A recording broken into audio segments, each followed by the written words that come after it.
다음으로 임금에 대하여 살펴보도록 하겠습니다. 흔히 우리가 부르는 연봉, 월급 등이 근로기준법에서는 임금에 해당합니다. 우리가 회사로부터 받는 금품은 여러 가지가 있겠지만 모두가 임금에 해당하는 것은 아닙니다. 우리가 받은 어떤 금품이 임금에 해당하기 위해서는 그것이 근로의 대가로 지급된 것이어야 합니다. 따라서 근로의 대가로 지급된 기본급이나 직무수당, 직책수당이나 상여금, 각종 수당은 임금에 해당하겠지만 가령 출장 시 지출한 비용을 영수증 처리하여 실비 정산받는 것은 그 자체가 근로의 대가가 아니기 때문에 임금에 해당하지 않고 각종 경조 시에 회사로부터 받는 경조금의 경우에도 근로의 대가로 지급받는 것이 아니니 임금에 해당하지 않겠습니다. 한편 임금에 대하여는 근로기준법에서 어떻게 지급되어야 한다는 원칙이 규정되어 있는데 이러한 사실을 알고 계셨나요? 임금의 경우에는 근로기준법 제43조에서 이른바 4대 원칙을 정하고 있습니다. 이는 직접불의 원칙, 정기불의 원칙, 통화불의 원칙 및 전액불의 원칙입니다. 각 원칙의 명칭에서 쉽게 알아차리셨겠지만 직접불의 원칙은 말 그대로 근로자에게 직접 임금이 지급되어야 한다는 것이고 정기불의 원칙은 근로자에게 월 1회 임금이 지급되어야 한다는 것입니다. 통화불의 원칙은 임금은 통화로 지급되어야지 그 외의 통화가 아닌 물건이나 채권 등으로 지급되어서는 안 된다는 것입니다. 마지막으로 전액불의 원칙은 임금은 근로자에게 빠짐없이 모두 지급되어야 한다는 것입니다. 그러나 근로기준법에서는 통화불의 원칙과 전액불의 원칙에 관하여는 법령 또는 단체협약에 특별한 규정이 있는 경우 임금의 일부를 공제하여 전부를 지급하지 않거나 통화 외의 것으로 지급할 수 있도록 하고 있습니다.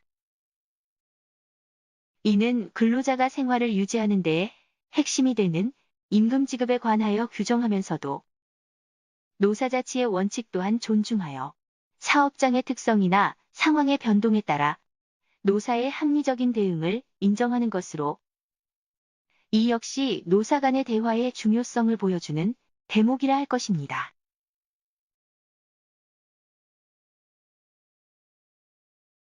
이번에는 임금에 관하여 보다 자세히 들어가 보도록 하겠습니다. 근로기준법에는 통상임금이라는 개념을 두고 있습니다. 통상임금은 뉴스에서도 많이 들어보셨을 거라 생각됩니다. 통상임금은 주로 대기업, 공공기관에서 종종 소송의 쟁점이 되는 개념입니다.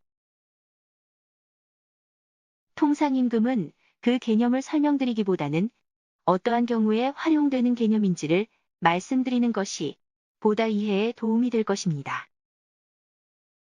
보통 연장, 야간, 휴일 근로를 하는 경우에는 50%를 더 받는다고 알고 계신데요. 무엇을 기준으로 50%를 가산할까요? 기본급이나 월급 전체일까요? 정답은 통상임금이 기준입니다. 통상임금은 근로자의 연장, 야간, 휴일 근로에 대한 각종 수당을 산정하는 데에 있어 기본이 되는 수당입니다. 앞서 실무상 가장 쟁점이 되는 개념이라고 말씀드렸던 이유도 이런 임금과의 연계성이 있기 때문이고 또 한편으로는 어떤 임금이 통상임금에 해당하는지 여부 또한 객관적이라기보다는 주관적인 해석에 놓여 있기 때문이기도 합니다. 이제 통상임금의 요건에 대하여 살펴보도록 하겠습니다.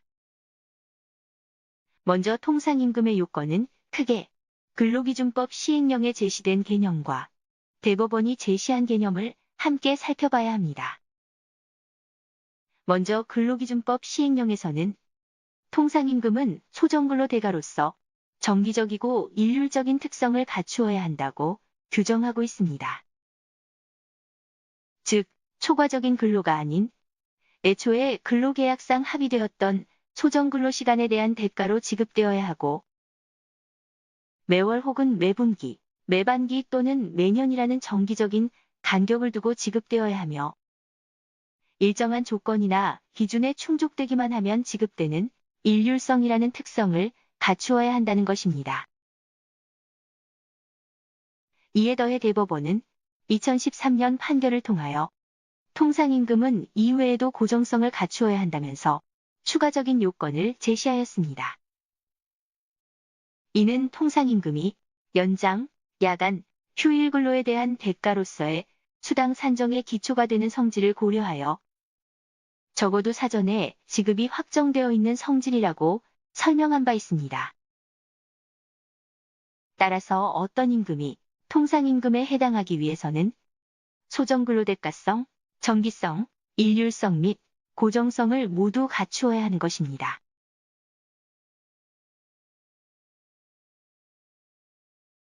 한편 통상임금에 관련하여서는 최근에 주목할 만한 여러 판례들이 있었습니다.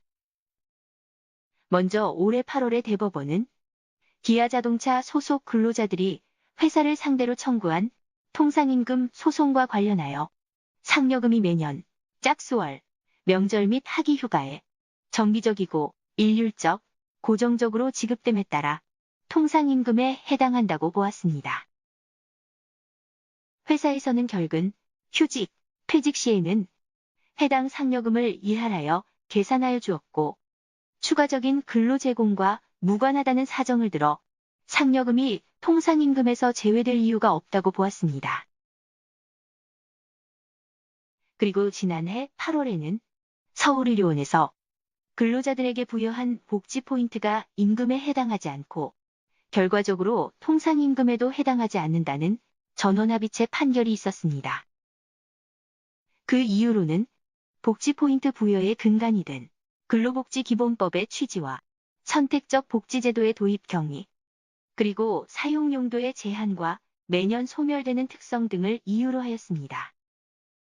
물론 이는 서울의료원의 복지포인트 운영 시스템에 따른 것으로 반드시 모든 사업장의 복지포인트가 임금에 해당하지 않는다는 것은 아니므로 차후 있을 대법원의 판결들을 고려하여 복지포인트의 통상임금성에 대한 윤곽이 그려질 것으로 보입니다.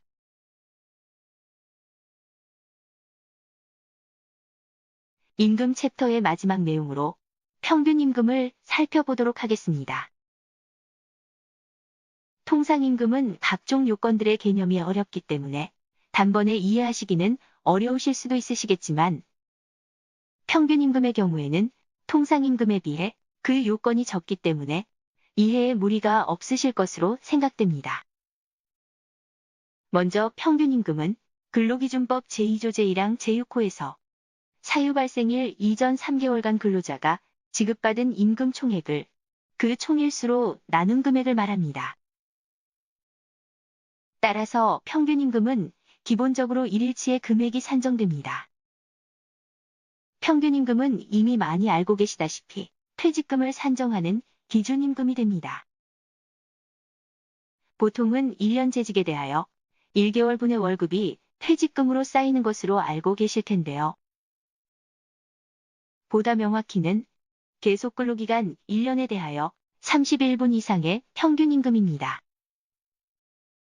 따라서 1개월분의 월급이라 하면 대략적인 금액 수준은 유사할 수 있으나 정확하지는 않습니다.